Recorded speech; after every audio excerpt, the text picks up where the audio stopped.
Renacimiento alemán. El Renacimiento en Alemania coincidió con una renovación intensa del espíritu germánico motivado por la Reforma Protestante.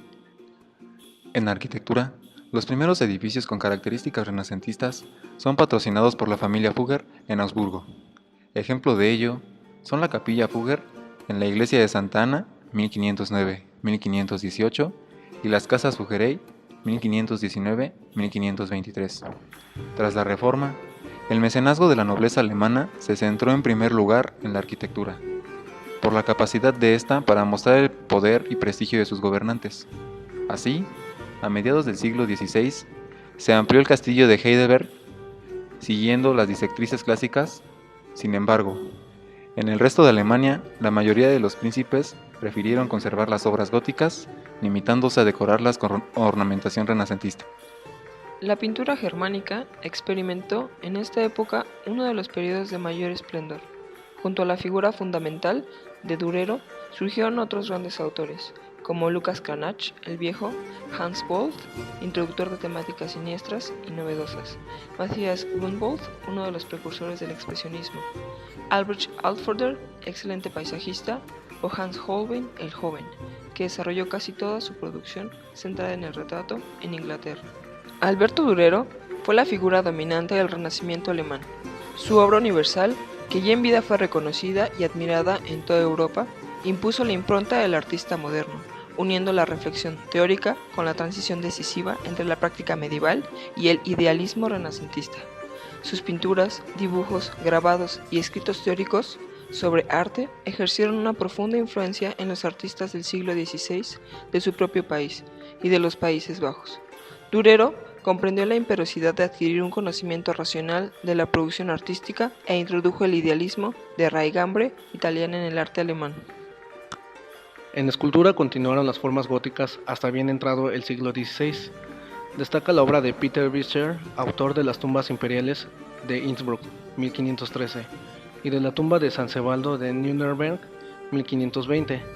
También trabajaron aquí algunos artistas flamencos, como Hubert Gerard, autor de San Miguel de la fachada de la iglesia de San Miguel de Múnich. Heidelberg está situado a unos 90 kilómetros al sur de Frankfurt y actualmente tiene una población de 147.312 habitantes.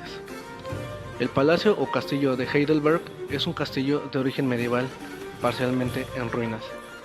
Las edificaciones existentes son las más importantes de arquitectura renacentista al norte de los Alpes.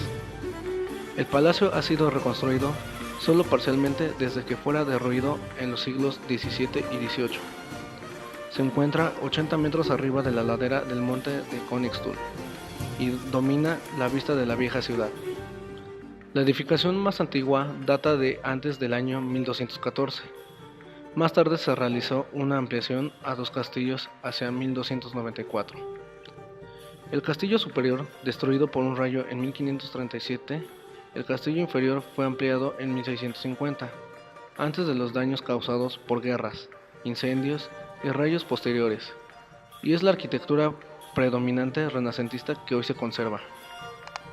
En las fachadas del castillo se pueden apreciar las principales características de la arquitectura renacentista: simetría, formas geométricas regulares, como triángulos, rectángulos y círculos, pilastras de orden corintio y compuesto, arcos de medio punto, tímpanos, entablamentos, grutescos y estatuas de príncipes.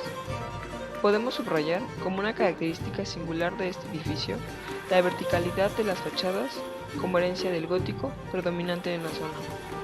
Otras arquitecturas renacentistas son el pórtico del Ayuntamiento de Colonia y la iglesia de San Miguel en Múnich. Los arcos de medio punto, bóvedas de crucería y columnas de orden compuesto y corintio se observan en el pórtico, mientras que la gran bóveda de cañón, las pilastras y entablamentos se destacan en la iglesia de San Miguel en Múnich. El pintor inglés William Turner visitó Heidelberg entre 1873 y 1874 y pintó repetidamente Heidelberg y el palacio. El Renacimiento alemán es parte de ese renacer que hubo en los Países Bajos para los siglos XV y XVI. En Alemania, la corriente que existía era de influencia flamenca. los temas religiosos abundaban en las obras de arte de los alemanes, destacando a Alberto Durero. El Renacimiento se había operado en pleno siglo XV, tenían un arte que podríamos llamar nacional, que era el gótico. El Renacimiento viene operado en el sentido de que es una evolución de los elementos góticos los que marcan el auge y cambio de condiciones materiales de vida. El Renacimiento arquitectónico aquí no es otra cosa que una importación libresca de los conocimientos clásicos y sirve para que se ajusten los resultados ya obtenidos por las propias especulaciones. En los edificios que presentaremos, veremos que no son más que una reconsideración de lo ya establecido y el aumento de posibilidades en la construcción. Por otra parte, la evolución arquitectónica se lleva a cabo en Alemania propiamente en los edificios civiles, sin dejar apenas mella en los religiosos.